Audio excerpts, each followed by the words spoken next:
Coming up, Visit Native California is a statewide tourism campaign that will showcase tribal nations. We'll get a preview, plus a pandemic update. And ICT regular contributor John Tahsuda is back to talk politics.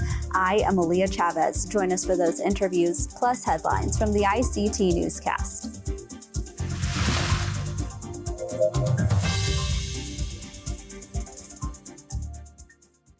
This program is made possible by the Corporation for Public Broadcasting, a private corporation funded by the American people.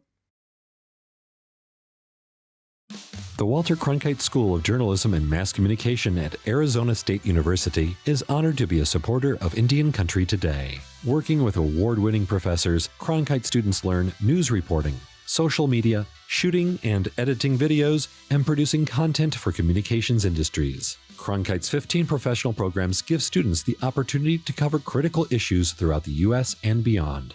Learn more at cronkite.asu.edu.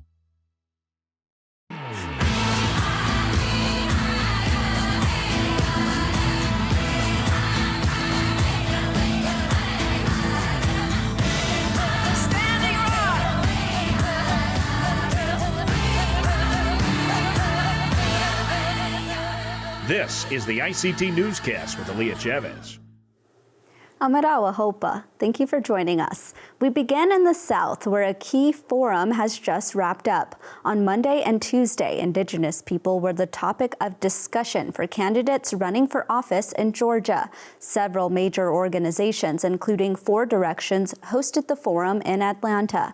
Organizers, including O.J. Siemens Sr., said the state was chosen because of its role in the 2020 election. Georgia is home to 3 state-recognized tribes and some 146,000 Native voters.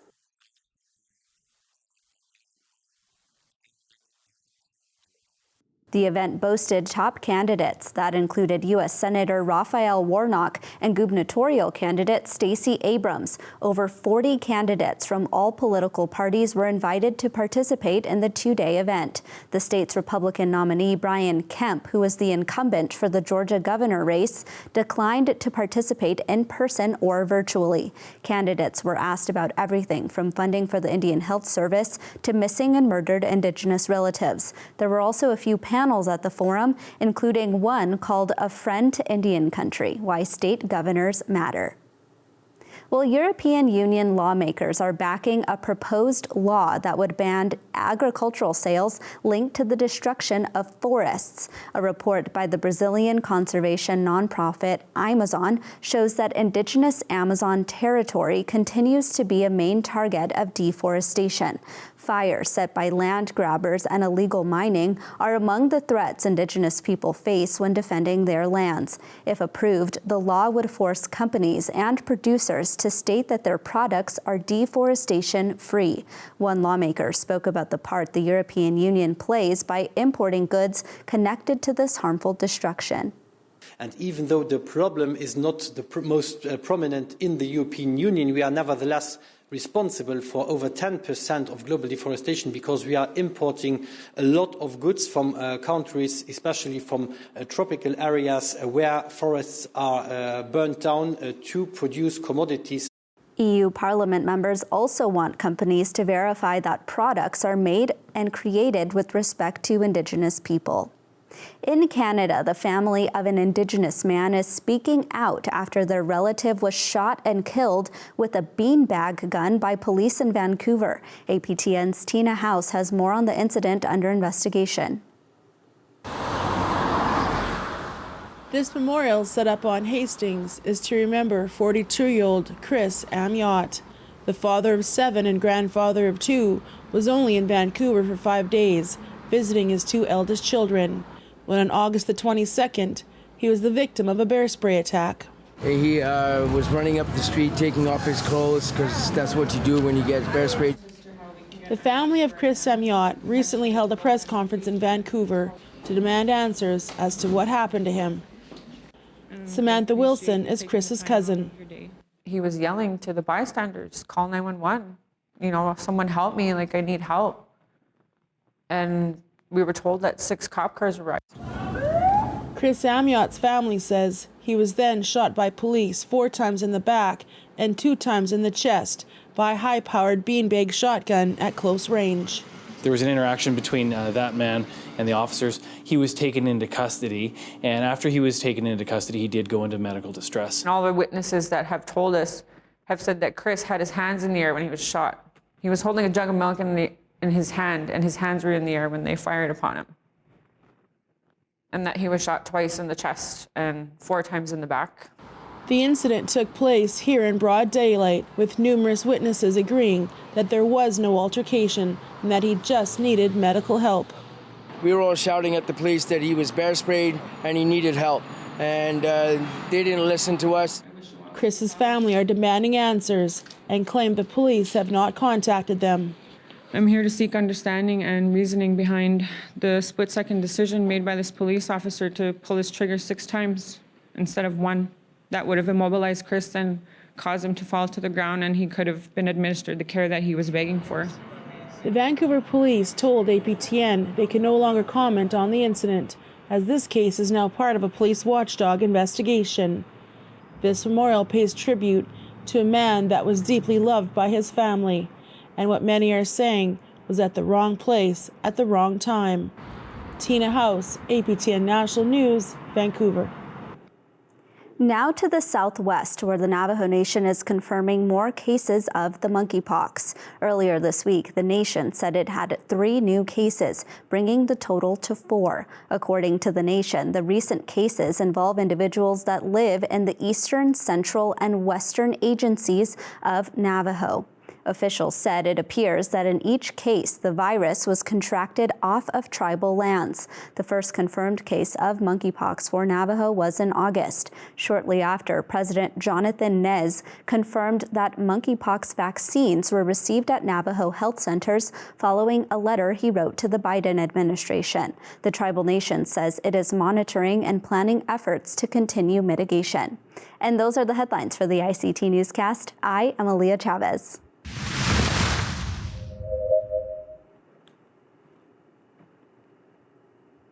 There are dozens of federally recognized tribes in California. A new tourism campaign by the state is hoping to highlight the many cultures and lifeways of those indigenous people.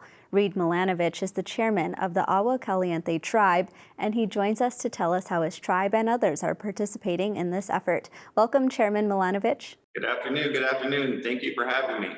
So at a high level, tell us about this campaign, Visit Native California. This is a campaign partnership that has been years and years in the making. And it really does make sense given the fact that the state of California does have more federally recognized tribes than any other state in the country. And how will your tribe be involved in this campaign? Well, my tribe is far ahead of Visit Native California. We've been offering tourist attractions to the Palm Springs, greater Coachella Valley area for well over a century. In fact, the first tourist location in this area was actually on the Agua Caliente Indian Reservation when our ancestors shared our natural hot spring water with visitors who were traveling through the area. Give us an idea of the other tribes that are participating in this campaign.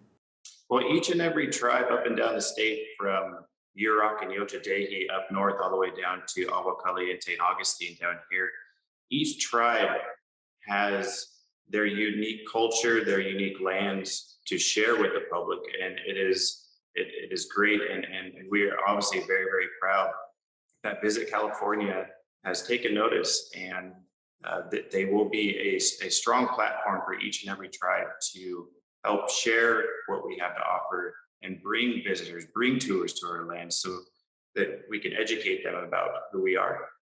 What are some of the new things that visitors will learn about the tribes in California? Well, one thing down here I can speak of is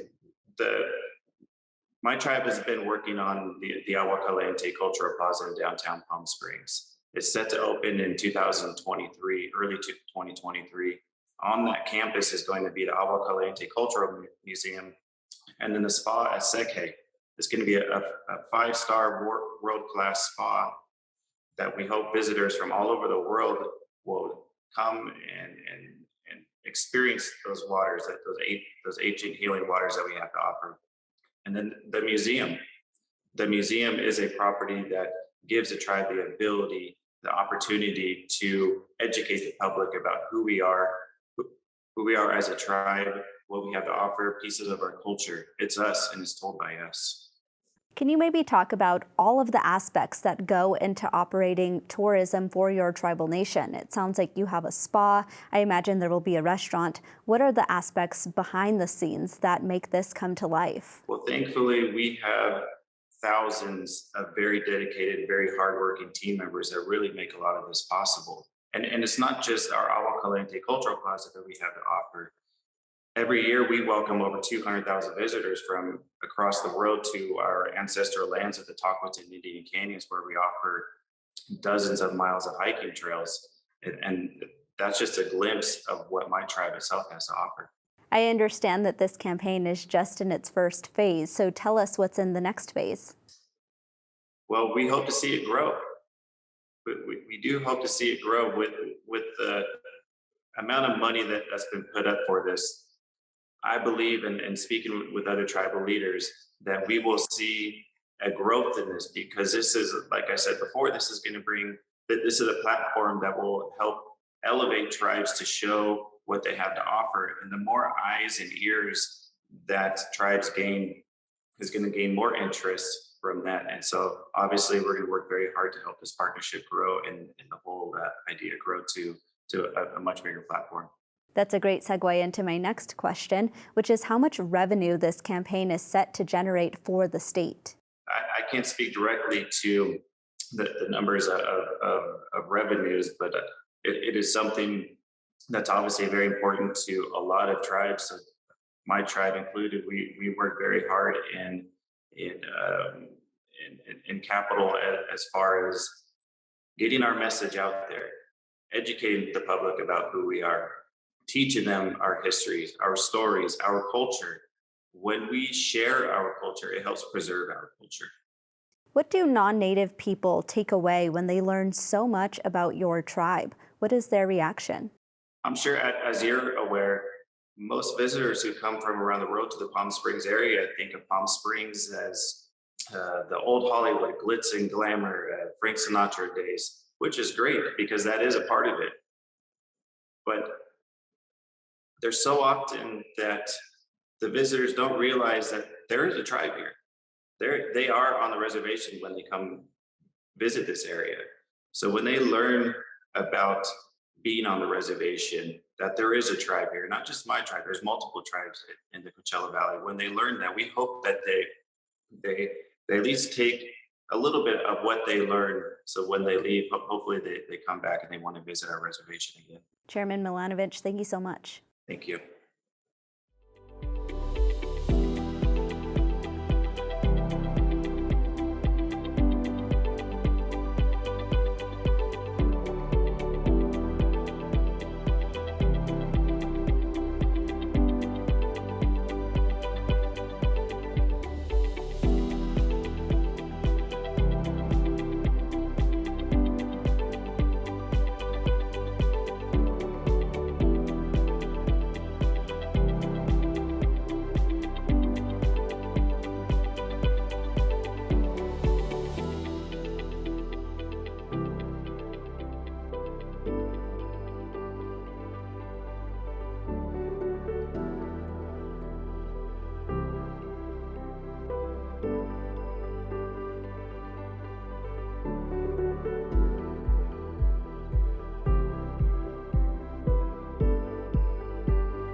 President Joe Biden claimed the pandemic is over in an interview with 60 Minutes earlier this week. Many are now saying that statement could complicate efforts to get COVID-19 under control. Dean Seneca is here to talk about that. He spent a number of years working at the Centers for Disease Control and Prevention, and today he runs Seneca Scientific Solutions Plus. Welcome, Dean.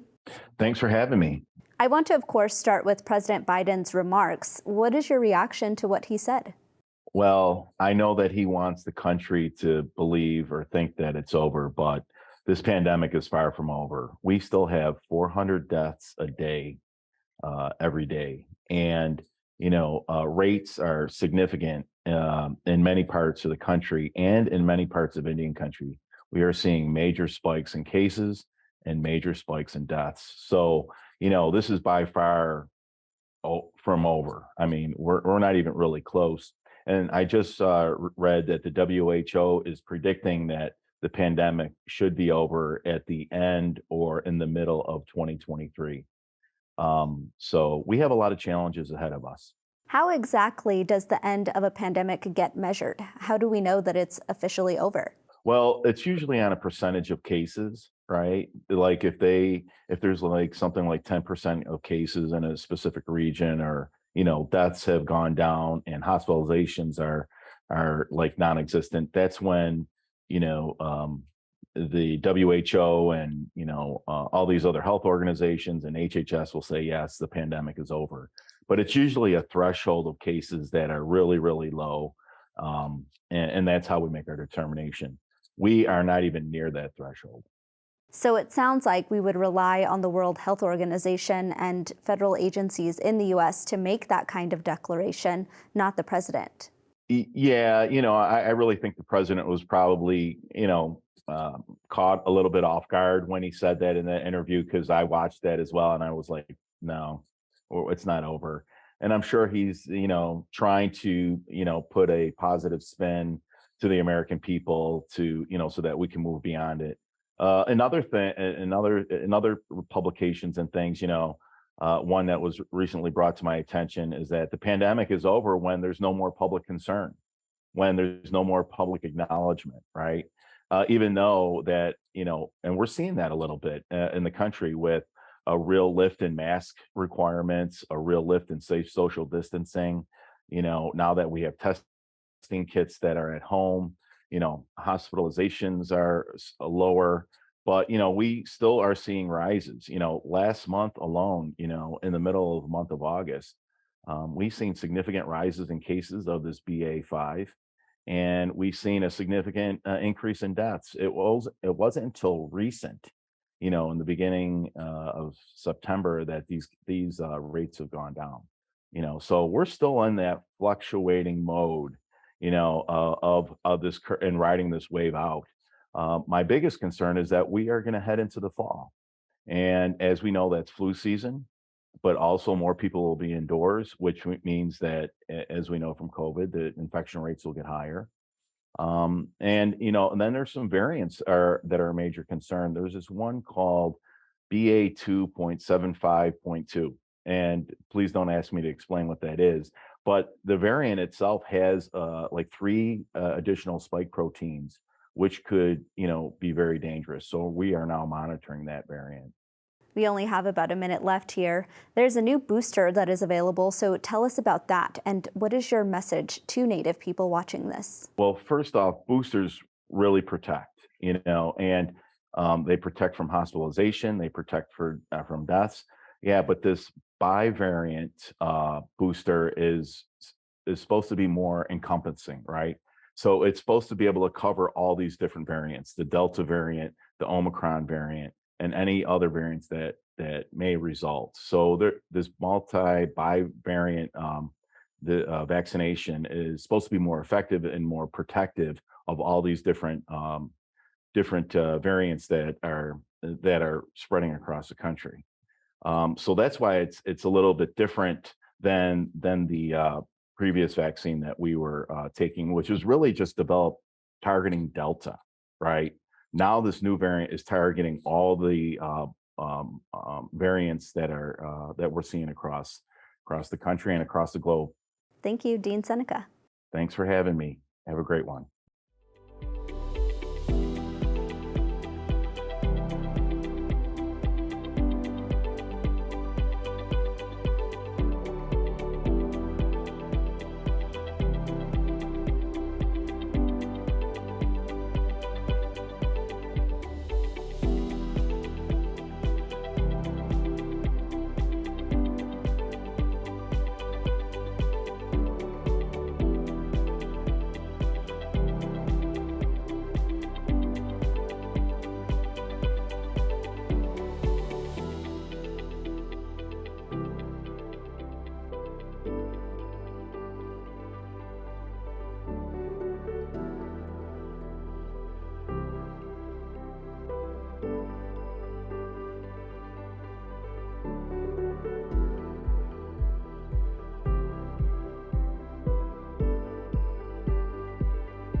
lawmakers have until September 30th to pass a continuing budget resolution, all in hopes of avoiding another government shutdown. So what does this mean for tribes? Joining us is ICT regular contributor John Tahsuda, who is also a partner at Navigators Global. Hi, John. Welcome back, and say hello to our new studio.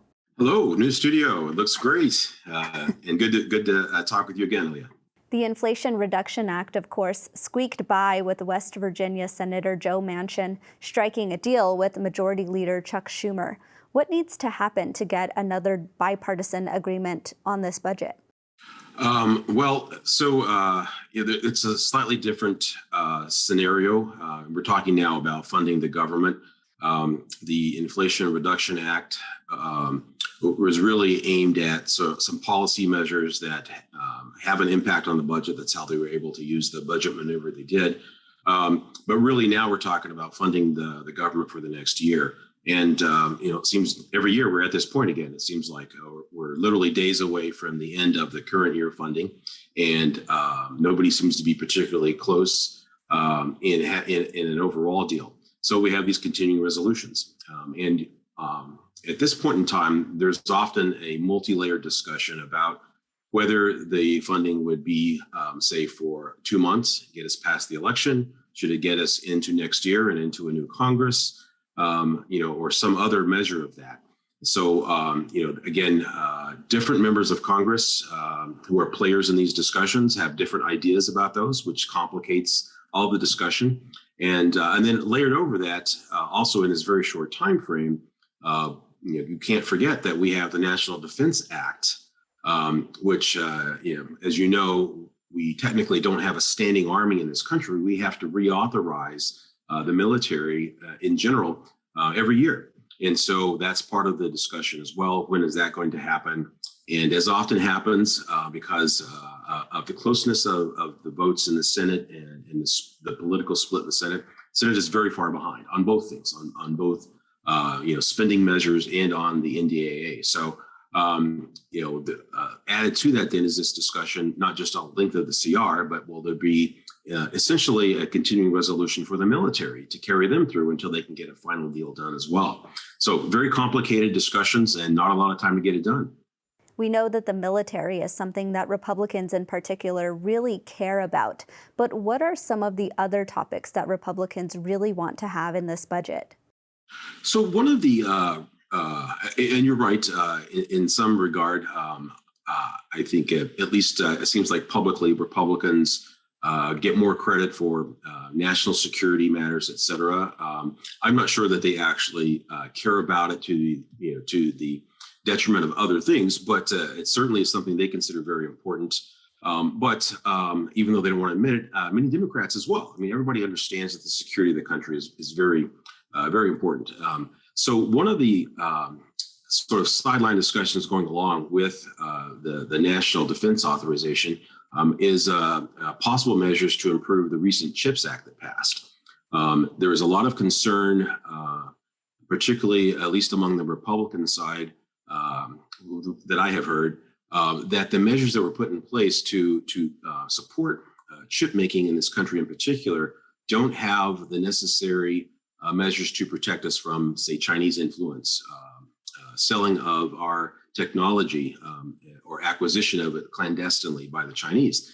And so there will be a push probably to relook at that and to strengthen that, whether that happens now alongside the National Defense Act or whether it happens next year. Certainly if Republicans take over control of the House and maybe the Senate, that will certainly be something I think that they'll want to revisit as well. We just heard in the last interview with Dean Seneca that COVID-19 is not over. How does that play into these discussions? So it's a significant discussion on what to do with current funding and new funding. As you know, over the last few years, a significant amount of money supported with strong bipartisan efforts went into funding COVID measures to address the pandemic, COVID measures, et cetera.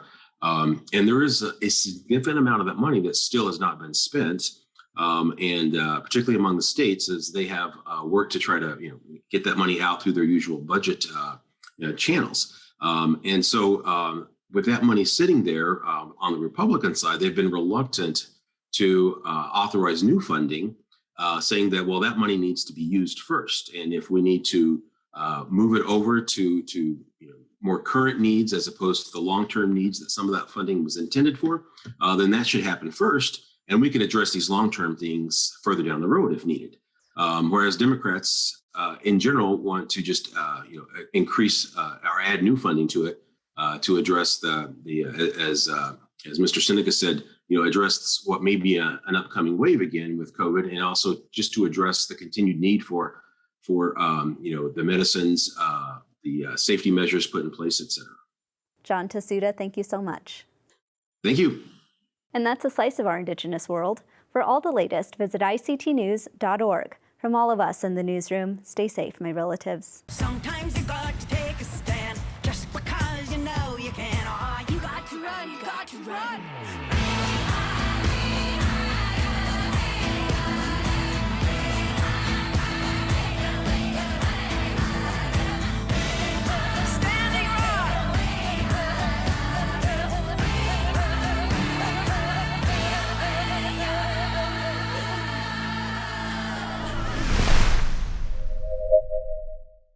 This program is made possible by the Corporation for Public Broadcasting, a private corporation funded by the American people.